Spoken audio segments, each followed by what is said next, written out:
আসসালামু আলাইকুম ভাই বাজার, আশা করি সবাই ভালো আছেন। আলহামদুলিল্লাহ আমি ভালো আছি।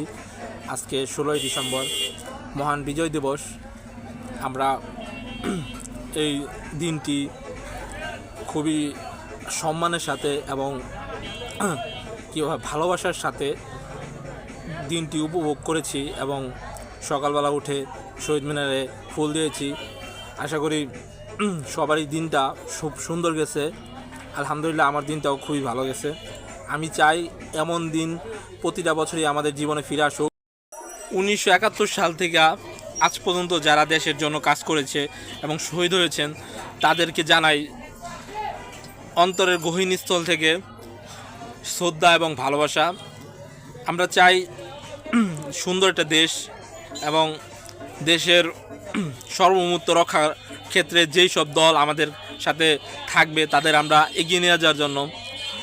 ইতিমধ্যে আমরা দেখেছি 2024 সালে যেই গণ অভ্যুত্থান হয়েছে সেখানে ফ্যাসিস্ট দল আমাদের দেশ থেকে পালিয়ে গেছে। আমরা চাই না এরকম আমাদের দেশে আবার হোক। এর ফলে 2024 সালে এই গণ অভ্যুত্থানের ফলে আমাদের দেশের ভাবমূর্তি বাইরের দেশের কাছে অনেক নষ্ট হয়েছে। আমরা চাই না আমাদের দেশ কখনো ছোট হোক। আমরা চাই আমাদের দেশ একত্রে সবাই মিলে এগিয়ে নিয়ে যাক। আমরা চাই আমাদের দেশের নাম আরও উজ্জ্বল হোক। দেশ সবার আগে, আমার দেশ সবার আগে।